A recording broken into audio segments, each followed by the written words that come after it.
Hey, girls and boys. It's your girl, the Biblio Geek. I hope all y'all are doing all right today. I am lovely. Thank you for asking. So, today I kind of wanted to give a really quick book review. Um, Sorry, I got music playing. Sorry about that. Um, Let me fix that for a second here. Okay, I'm gonna just turn it off. All right, so I am just coming on here really quickly to talk about a book I just read. Shout out to my girl Davina for sending this to me. You are an angel. I thoroughly enjoyed it. It is a book called On Earth We're Briefly Gorgeous. And the author's name is Ocean Vuong. I hope I'm pronouncing his last name right.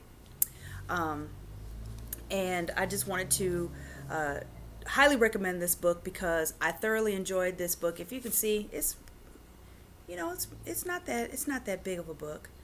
And I think it took me maybe about 3 days to get through this. Altogether, it took me about 3 days because it was such a good book, I couldn't put it down. Seriously.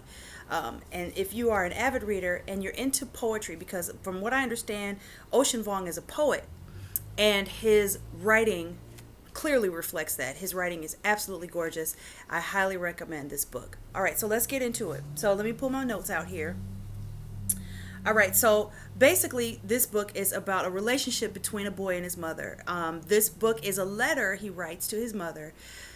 He and his mother are of Vietnamese descent. His mother is a survivor of the Vietnam War, and she also has suffers from PTSD, and it kind of manifests itself in violent ways, and most of the time he is the recipient of that violence. He and his mom and his grandmother live in an apartment together, and it briefly mentions a sister, an aunt that lives in the house as well, and it's weird because she is rarely mentioned, and she's kind of stuck into scenes without introduction, and sometimes you're like, wait a minute, who is this other woman? And then sometimes there are whole sections of the book that don't mention her, so it's kind of strange. But anyway, um, the mother's name is, let me see if I can get this right.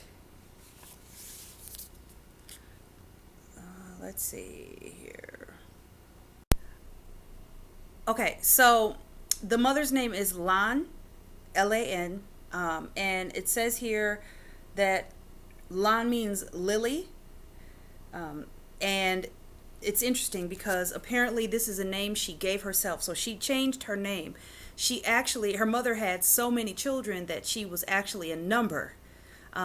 And she was the number 7 in Vietnamese. And so when she got older, she changed her name to a flower, which I thought was very interesting. So, um, anyway, the boy and his mother, and we'll get to the boy's name in a second, but the boy and his mother are in Hartford, Connecticut when this book takes place. And the boy is an adult, and he's writing to his mother all the things that he was not able to say to her, for various reasons. Sometimes it's the language barrier because his mother never really learned English, just smatterings of it. Whether it's the language barrier or just the fact that there are so many secrets being kept in the family that he never really got a chance to say these things to her. And because he becomes a writer, he feels more comfortable writing his thoughts down than saying these things verbally to her face. So the narrator slash writer in this book is only referred to as Little Dog. Okay, Little Dog. Apparently, his name in Vietnamese is Little Dog. It means little dog. It's never written in Vietnamese. I don't think it is. I don't think it's ever written in Vietnamese in the book. It's just written in English. Okay, so let me find the notes where he talks about his name. Okay, page 18. So I feel like I can just read what he writes in here because his writing is so gorgeous. So he says, I have an have had many names. Little Dog was what Lon called me. What made a woman who named herself and her daughter after flowers call her grandson a dog? A woman who watches out for her own, that's who.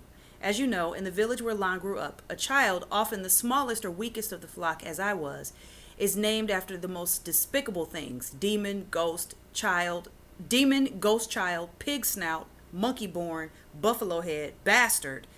Little Dog being the more tender one, because evil spirits roaming the land for healthy, beautiful children would hear the name of something hideous and ghastly being called in for supper and pass over the house, sparing the child. To love something, then, is to name it after something so worthless it might be left untouched and alive. A name, thin as air, can also be a shield, a little dog shield.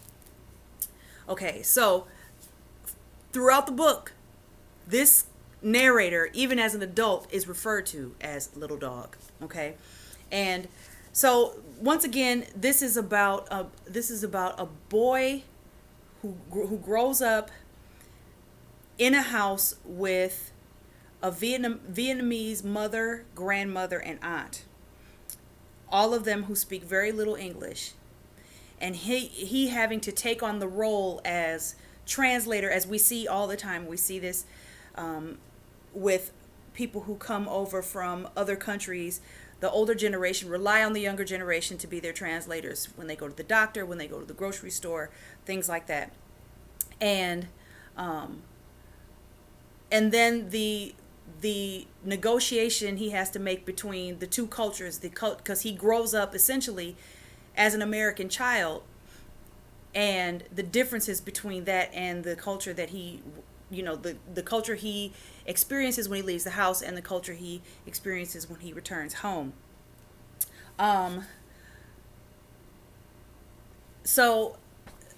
This book is also about PTSD, and about surviving trauma. And there was a scene in here where I could totally relate to this and didn't realize how serious PTSD is. As a child, we play games. We like to startle people. Children, for some reason, find that hilarious, like startling people and stuff. And I used to do the same thing as a child. Now, keep in mind, I grew up, and this is why this book was so interesting to me. I grew up in a house with a guy who was a Vietnam vet and who also suffered from PTSD. So me jumping out and scaring him had some pretty bad consequences as a result. And there's a scene in here where he does the same thing to his mother. Let me see. Excuse me. Let me see if I can find this here. I need to drink some water. Hold on one second. Okay. Page 4. Okay. That time when I was 5 or 6 and, playing a prank, leapt out at you from behind the hallway door shouting, "Boom!" You screamed, face raked and twisted, then burst into sobs, clutched your chest as you leaned against the door, gasping. I stood bewildered, my toy army helmet tilted on my head. I was an American boy, parroting what I saw on TV.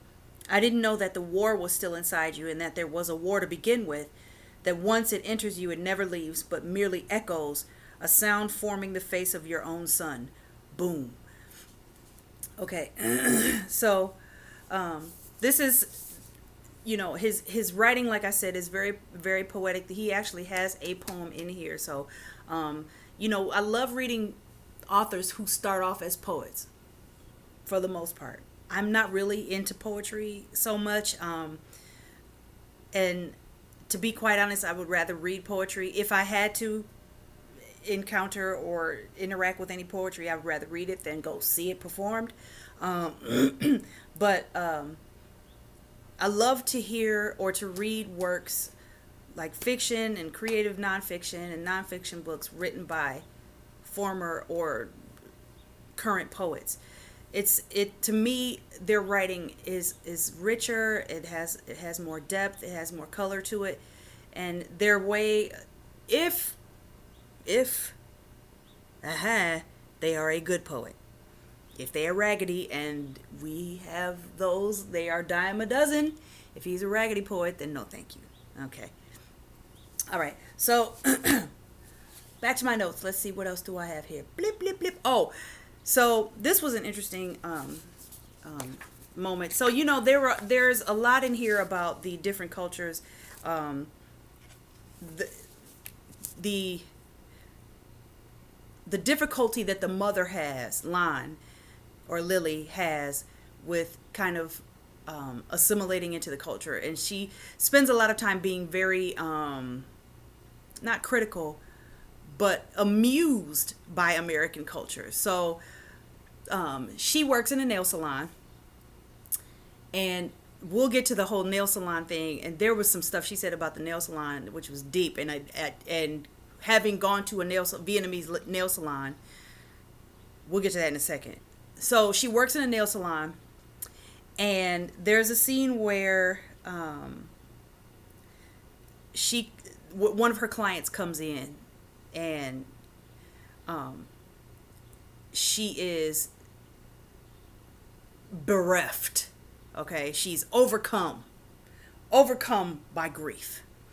And she keeps telling Lon, as Lon is doing her nails, she keeps telling her, my daughter died, and that's why I'm so upset. And so, of course, Lon is like, oh my God, oh, that's terrible. How did she die? And the woman says, she died in the backyard. It was a heart attack. She died in the backyard. And she says, oh my God, that's terrible. But what was your daughter doing in the backyard? Okay, so, no, I'm sorry, not a heart attack. She died of cancer. That's right. She died of cancer in the backyard. Okay. She says, what was your daughter's name? And the woman says, my daughter's name was Julie, my little girl, Julie. I can't believe it. She was my strongest, my oldest, she says. You nodded, eyes sober behind your mask. It's okay, you said in English. Don't cry. You're Julie, you went on. How'd she die? Cancer, the lady said, and in the backyard, too. She died right there in the backyard, damn it.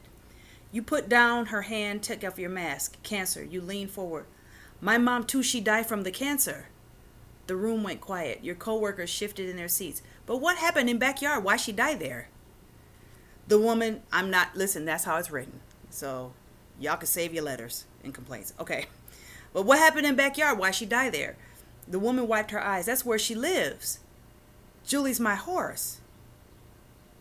You nodded, put on your mask, and got back to painting her nails. After the woman left, you flung the mask across the room. A fucking horse, you said in Vietnamese. Holy shit, I was ready to go to her daughter's grave with flowers. For the rest of the day, while you worked on one hand or another, you would look up and shout, it was a fucking horse. And we'd all laugh. So, beautiful moments like that throughout the book. But I also wanted to talk about the significance of the nail salon. So, once again, Lon makes her money by working in the nail salon. And, like I said, I go to a nail salon here in one of the malls here. And I get my nails and my eyebrows done and everything. And it, while I know that they're probably not getting paid a lot to do this, I too am not really, I don't really dive too deep into that. I go in to get my nails done and I give her a tip and I leave. Okay. The woman who does my nails, her name is, she says to call her Jenny, which I doubt if is her real name, but she says to call her Jenny. Jenny is a sweetheart. She goes home every year to visit her family, and we talk every now and then when I go in. And so I go in, I tip her, it's everything, and I don't think about Jenny when I leave. It's just I go on about my business and I don't think about her again. So this is what is written, what he writes about the nail salon and about the significance of, or what it means to his family for his mother to work in a nail salon. Okay. Let's see, where should I start? What I know is that the nail salon is more than a place of work and workshop for beauty. It is also a place where our children are raised, a number of whom, like Cousin Victor, will get asthma from years of breathing the noxious fumes into their still developing lungs. The salon is also a kitchen where, in the back rooms, our women squat on the floor over huge woks, that pop and sizzle over electric burners, cauldrons of faux simmer, and steam up the cramped spaces with aromas of cloves, cinnamon, ginger, mint, and cardamom, mixing with formaldehyde, toluene, acetone, pine sol, and bleach. A place where folklore, rumors, tall tales, and jokes from the old country are told, expanded, laughter erupting in back rooms the size of rich people's closets, then quickly lulled into an eerie, untouched quiet. It is a makeshift classroom where we arrive fresh off the boat, the plane, the depths, hoping the salon would be a temporary stop until we get on our feet, or rather, until our jaws soften around English syllables, bend over workbooks at manicure desks, finishing homework for nighttime ESO classes that cost a quarter of our wages. I won't stay here long, we might say. I'll get a real job soon. But more often than not, sometimes within months, even weeks, we will walk back into the shop, heads lowered, our manicure drills inside paper bags tucked under our arms, and ask for our jobs back. And often the owner, out of pity or understanding or both, will simply nod at an empty desk, for there is always an empty desk, because no one stays long enough and someone is always just gone. Because there are no salaries, health care, or contracts, the body being the only material to work with and work from. Having nothing, it becomes its own contract, a testimony of presence. We will do this for decades, until our lungs can no longer breathe without swelling, our livers hardening with chemicals, our joints brittle and inflamed from arthritis, stringing together a kind of life. A new immigrant within 2 years will come to know that the salon is, in the end, a place where dreams become the calcified knowledge of what it means to be awake in American bones, with or without citizenship, aching, toxic, and underpaid. I mean, this guy's writing, I swear. You guys got to get this book. Seriously, you guys got to get this book. There's more in here. There's a whole, his life changes when he meets this guy. He ends up becoming a migrant worker, and he meets this guy, and they develop a relationship. So the guy's name, what is the guy's name? I can't think of his name right now. I can't think of his name. No, it's not Trevor. Is it Trevor? Yes. He meets a guy named Trevor. Okay. Trevor is very significant in his life, so this is good. You need to read this. I mean, there's a beautiful moment in the nail salon where a woman comes in with a prosthetic leg. Oh my God. You guys, seriously, go get this book. If you love lyricism, if you love a good book, if you just love to be taken through emotions while you're reading, if you just love to just be pulled in, get this book. It's so good, you guys. Seriously, I highly recommend it. All right, you guys, I have already been on here long enough. I'm going, because I'm in the middle of reading What Doesn't Kill You Make You Blacker by Damon Young. Makes You Blacker by Damon Young, and I'm loving that. That's going to be my next review. Love y'all. I will talk to you later. Bye.